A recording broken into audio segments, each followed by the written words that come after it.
Fala galera, tudo bem? Hoje iremos falar sobre os átomos e os modelos atômicos. Primeiras ideias sobre os átomos. Desde os antigos gregos, houve uma curiosidade enorme sobre a natureza íntima da matéria. Durante séculos, os filósofos naturais tentaram responder à pergunta: do que é feita a matéria? Leucipo e Demócrito, filósofos gregos que viveram entre os séculos 4 e 5 a.C., sugeriram que, se a amostra de material qualquer fosse dividida em duas e, tomando-se uma delas, esta fosse dividida novamente, e assim por diante, chegaríamos a uma unidade não divisível, o átomo. Átomo do grego significa indivisível. Não, tomo, divisível. Átomo, indivisível. Essas ideias se chocaram com as de Aristóteles, que afirmava que a matéria era contínua, isto é, não formada de átomos. A concepção de Aristóteles acabou prevalecendo por mais de 2000 anos. Vale ressaltar que Aristóteles era adepto da teoria dos 4 elementos. Passado esse período, a ideia do átomo foi retomada. Eis que surgem os modelos atômicos. Os modelos atômicos são os aspectos estruturais dos átomos que foram apresentados por cientistas na tentativa de compreender melhor o átomo e a sua composição. O primeiro modelo atômico foi proposto por John Dalton em 1808. O seu modelo ficou conhecido também como o modelo da bola de bilhar. O modelo atômico de Dalton possui 5 postulados. O primeiro: a matéria é constituída de átomos indivisíveis, partículas esféricas e maciças. O segundo postulado diz que todos os átomos de um dado elemento químico são idênticos em massa e em todas as outras propriedades. O terceiro postulado diz que diferentes elementos químicos têm diferentes tipos de átomos. Em particular, seus átomos têm diferentes massas.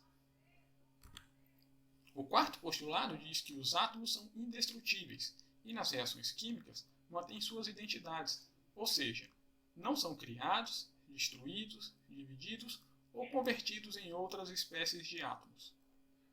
O quinto postulado diz que átomos de elementos combinam com átomos de outros elementos em proporção de números inteiros pequenos, 1 para 1, 1 para 2, 1 para 3, 2 para 3, 2 para 5, e etc., para formar compostos. Vejamos alguns exemplos. CO2, dióxido de carbono. Proporção 1 para 2, um átomo de carbono e 2 de oxigênio. H2O, proporção 2 para 1, 2 átomos de hidrogênio e 1 de oxigênio. Cloreto de sódio, proporção 1 para 1, um átomo de sódio e um átomo de cloro.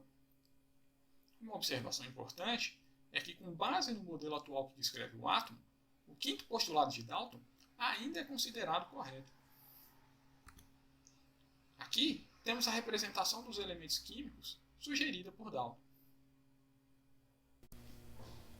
Dando continuidade ao nosso estudo sobre os modelos atômicos, vamos falar agora sobre os raios catódicos e qual a sua influência no desenvolvimento de um novo modelo atômico. No final do século XIX, o físico J.J. Thomson começou a fazer experimentos com tubos de raios catódicos. Num tubo de vidro denominado de ampola de Crookes, são colocados 2 eletrodos ligados a uma fonte de tensão: o cátodo, ligado ao polo negativo, e o ânodo, ligado ao polo positivo. No interior do tubo existe gás rarefeito submetido a uma descarga elétrica superior a 10.000 volts.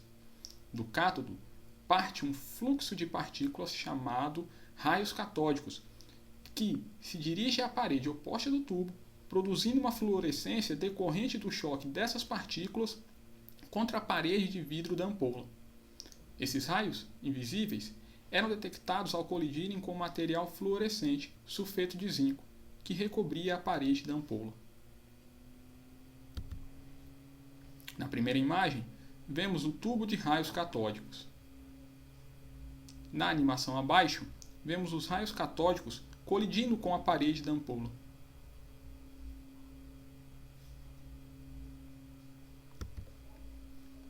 Os raios catódicos, quando incidem sobre um anteparo, produzem uma sombra na parede oposta do tubo, permitindo concluir que se propagam em linha reta.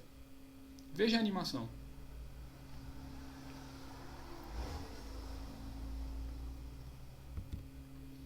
Os raios catódicos movimentam um molinete ou catavento de mica, permitindo concluir que são dotados de massa. Observem a animação abaixo. Além disso, os raios catódicos são desviados por um campo de carga elétrica positiva, permitindo concluir que são dotados de carga elétrica negativa. Na segunda animação, observem que, próximo ao tubo, há duas placas metálicas ligadas a uma fonte de tensão, uma carregada positivamente, placa superior, e outra carregada negativamente, placa inferior. Notem que os raios catódicos são atraídos para a placa positiva. Logo, podemos concluir que os raios catódicos possuem carga elétrica negativa, uma vez que cargas de sinais contrários se atraem e de sinais iguais se repelem. Os resultados desses experimentos ajudaram Thomson a determinar a razão entre a massa e a carga das partículas do raio catódico, o que levou a uma fascinante descoberta, a de que a massa de cada partícula era demasiadamente menor que a de qualquer átomo conhecido. Thomson repetiu seus experimentos usando diferentes metais como materiais de eletrodo e descobriu que as propriedades do raio catódico permaneciam constantes independentemente do material catódico de onde se originava. A partir dessas evidências, Thomson chegou às seguintes conclusões. O raio catódico é composto de partículas carregadas negativamente. As partículas devem ser parte do átomo, pois a massa de cada partícula era aproximadamente 1840 vezes menor do que a massa de um átomo de hidrogênio, átomo de menor massa que se conhece. Essas partículas subatômicas podem ser encontradas nos átomos de todos os elementos. Apesar de inicialmente controversas, as descobertas de Thomson foram gradualmente aceitas pelos cientistas. Por fim, suas partículas de raios catódicos receberam um nome mais familiar: elétrons. A descoberta do elétron refutou a parte da teoria atômica de Dalton, que pressupunha que os átomos fossem indivisíveis. Para dar conta da existência dos elétrons, um modelo atômico completamente novo seria necessário. Aqui vale uma nota: Eugene Gondstein foi o responsável pela descoberta de partículas com cargas positivas, os prótons. A sua descoberta foi por meio de uma série de experimentos e variações no uso da também ampola desenvolvida por Crookes. Modelo atômico de Thomson, 1897. Como os corpos são eletricamente nêutrons, a descoberta dos elétrons de carga negativa levou Thomson a propor a existência de carga positiva no átomo. Ele elaborou um modelo de átomo constituído por uma esfera maciça de carga elétrica positiva que continha corpúsculos de carga negativa, elétrons, nela dispersos.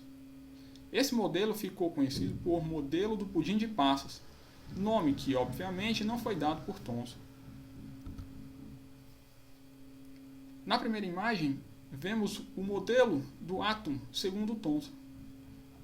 Uma esfera com carga elétrica positiva e incrustado nela elétrons, partículas com carga elétrica negativa.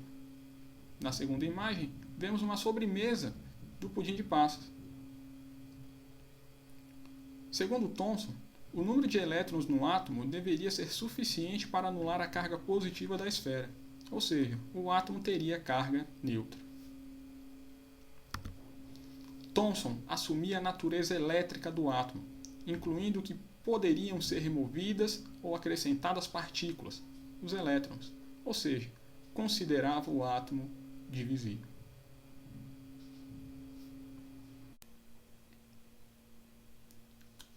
Dando continuidade ao nosso estudo sobre os modelos atômicos, vamos falar agora sobre o experimento de Rutherford e qual a sua influência no surgimento de um novo modelo atômico. Rutherford e seus colaboradores bombardearam uma fina lâmina de ouro com partículas alfa emitidas pelo material radioativo polônio, contido num bloco de chumbo provido de uma abertura estreita para dar passagem às partículas alfa por ele emitidas. Envolvendo a lâmina de ouro foi colocada uma tela protetora fluorescente revestida de sulfeto de zinco, para que nela se registrassem as cintilações provocadas pela colisão das partículas alfa. Abaixo vemos uma imagem e uma animação desse experimento. Com base no modelo do pudim de passas de Thomson, Rutherford previu que a maioria das partículas alfa passariam direto pela folha de ouro. Isso porque supunha-se que a carga positiva do modelo do pudim de passas estivesse espalhada por todo o volume do átomo. Portanto, o campo elétrico da sopa de carga positiva seria muito fraco para afetar a rota das partículas alfa, relativamente grandes e rápidas. Os resultados do experimento, entretanto, foram surpreendentes. Sabia-se que a radiação alfa era constituída por partículas de carga elétrica positiva, capazes de atravessar lâminas metálicas muito finas. Rutherford observou que 99% das partículas atravessavam a lâmina sem sofrer desvios. 1% das partículas sofria grandes desvios e apenas uma em cada 10.000 colidia com a lâmina e voltava, sem atravessá-la. As poucas partículas alfa desviadas ou que não conseguiam atravessar folha de ouro eram aquelas que passavam muito próximo do núcleo dos átomos que compunham a lâmina de ouro ou as que se chocavam com ele. Rutherford concluiu que a maioria das partículas que conseguia atravessar a lâmina passava, em grande parte, por espaços vazios. Com base nos resultados observados, Rutherford, em 1911, propõe um novo modelo atômico. Esse modelo ficou conhecido também como modelo atômico planetário. Segundo Rutherford, o átomo seria um enorme vazio, constituído por duas regiões, uma central, chamada núcleo, e uma periférica, denominada eletrosfera. O núcleo seria maciço, formado por partículas de carga positiva, denominadas prótons, e concentraria quase toda a massa do átomo. Na eletrosfera, região de volume muito maior do que o do núcleo, estariam os elétrons, movimentando-se ao seu redor. Hoje, sabe-se que o átomo é 10.000 a 100.000 vezes maior que o seu núcleo. Numa escala macroscópica, pode-se comparar um átomo com um estádio de futebol. Se o átomo fosse o estádio do Maracanã, o seu núcleo seria uma bola de ping-pong no centro do campo. Para explicar os valores das massas dos átomos, Rutherford propôs a existência de partículas neutras no núcleo, com massa muito próxima àquelas dos prótons. Para ele, contudo, não foi possível comprovar a existência delas. Em 1932, os nêutrons foram detectados por James Chadwick na Universidade de Cambridge, Inglaterra.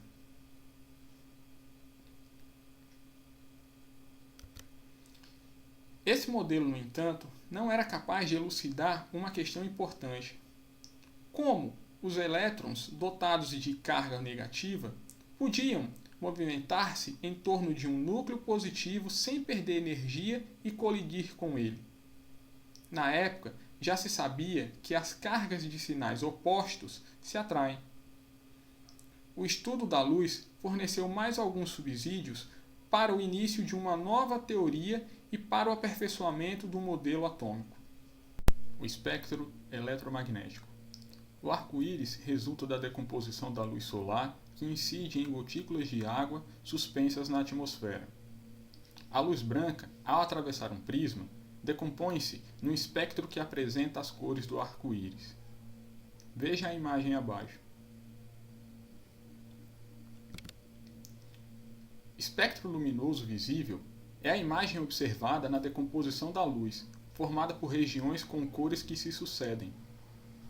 A decomposição da luz solar produz uma variedade de radiações, denominadas radiações eletromagnéticas. Além da luz visível, outras radiações também são eletromagnéticas, como as ondas de rádio, as micro-ondas, os raios infravermelhos, a radiação ultravioleta, os raios X e os raios gama. Todas elas invisíveis aos nossos olhos. Abaixo, temos uma representação do espectro eletromagnético. Apenas uma pequena parte dele sensibiliza a visão humana. Espectros atômicos.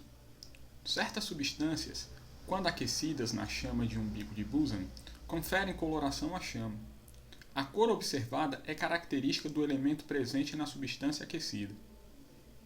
Na imagem abaixo, podemos observar que as diferentes colorações das chamas dependem da substância aquecida.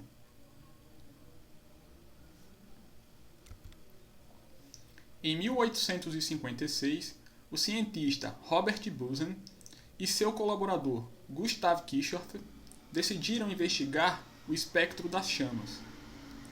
Em seus estudos, eles utilizaram um conjunto de lentes para selecionar um feixe de luz emitido pelo elemento aquecido, fazê-lo atravessar um prisma e observar uma série de linhas coloridas luminosas separadas por regiões escuras.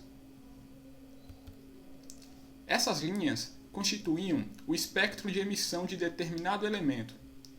Cada elemento apresentava um espectro descontínuo característico, assim denominado por apresentar linhas luminosas intercaladas por regiões sem luz. Observe a imagem abaixo, do espectro do átomo de hidrogênio. Quando um tubo contendo hidrogênio a baixas pressões é submetido a altas temperaturas ou a uma descarga elétrica, ocorre emissão de radiação eletromagnética. No momento em que o feixe de luz dessa radiação atravessa um prisma, observa-se um espectro descontínuo.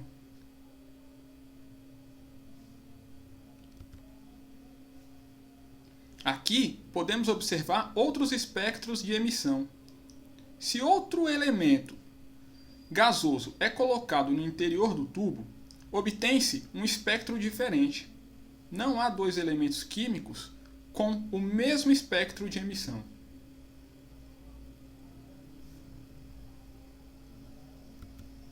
Para explicar as características dos espectros atômicos, o físico Niels Bohr propôs em 1913 um modelo para o comportamento dos elétrons no átomo, que procurou esclarecer por que os elétrons se mantêm na eletrosfera sem se dirigir para o núcleo e colidir com ele.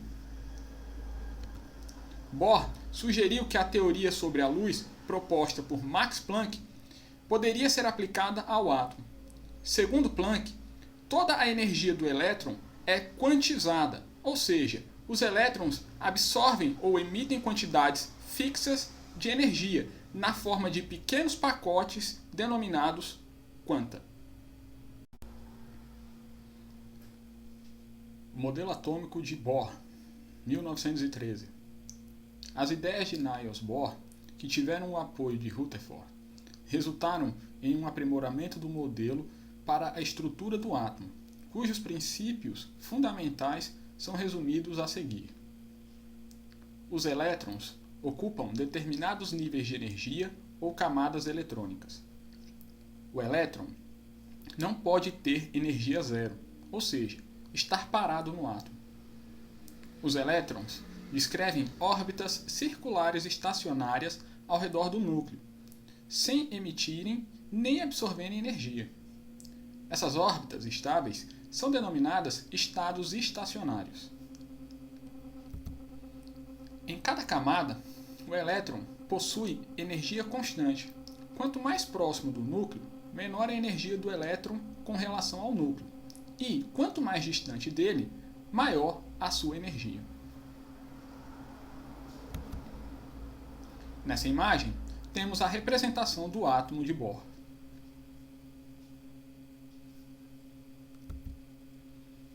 Os elétrons podem saltar de um nível para outro mais externo, desde que absorvam uma quantidade definida de energia, quantum de energia. Quando os elétrons passam para níveis de maior energia, dizemos que o átomo está eletronicamente excitado. Ao voltar ao nível mais interno, o elétron emite um quantum de energia, na forma de luz, fóton, de cor bem definida ou outra radiação eletromagnética. Quando os elétrons retornam ao estado de menor energia, dizemos que o átomo está no estado fundamental.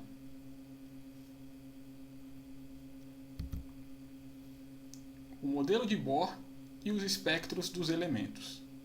Segundo Bohr, cada linha luminosa separada do espectro de emissão indicava a energia liberada quando o elétron passava de um nível mais externo para outro mais próximo ao núcleo.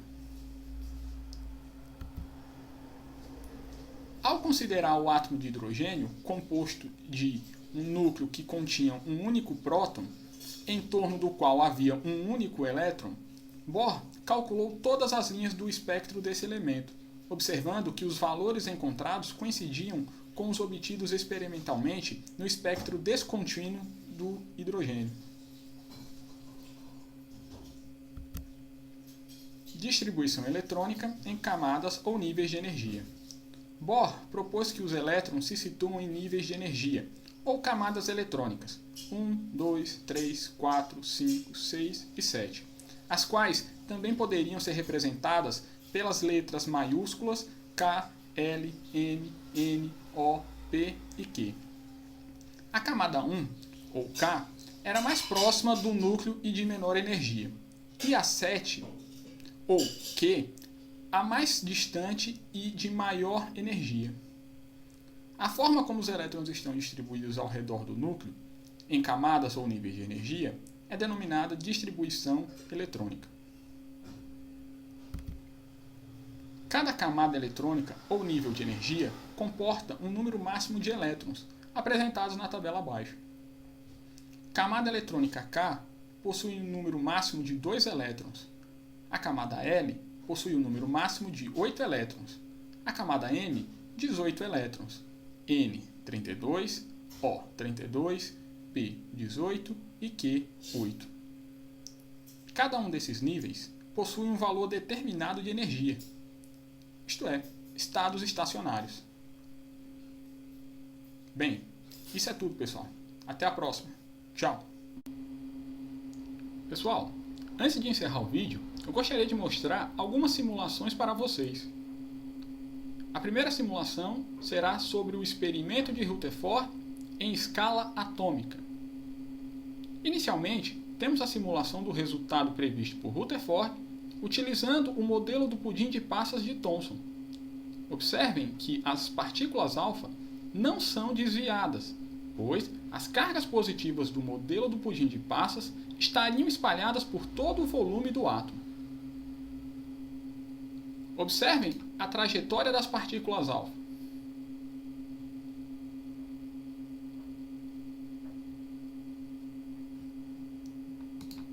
Entretanto, nessa outra simulação, cujo resultado foi observado por Rutherford, vemos que as partículas alfa desviadas, ou que não conseguiam atravessar a folha de ouro, eram aquelas que passavam muito próximo do núcleo dos átomos e compunham a lâmina de ouro, ou as que se chocavam com ele. Observem a trajetória das partículas alfa.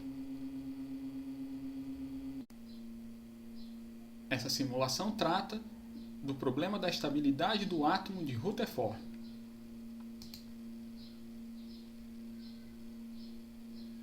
Se uma carga elétrica está em movimento, esta tende a perder sua energia na forma de radiação.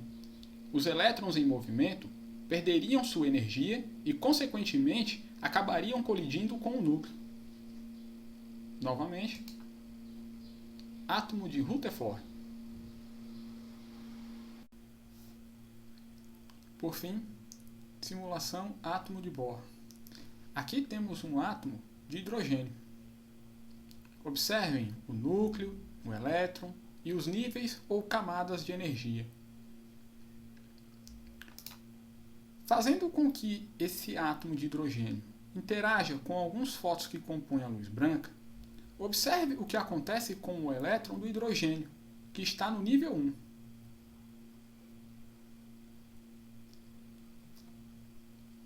Ao colidir com um desses fótons, o elétron recebe energia e salta para níveis de maior energia. Ao saltar para níveis de menor energia, ele emite fótons que podem variar a frequência, ou seja, a cor. Veja no espectrômetro abaixo.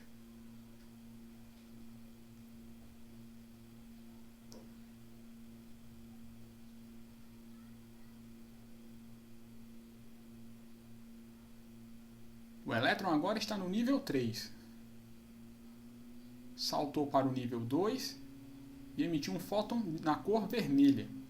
Agora retornou para o nível 1, seu estado fundamental. Saltou agora para o nível 5. Saltou para o nível 3. Agora saltou para o nível 1, seu estado fundamental. Bem, pessoal, isso é tudo. Tchau.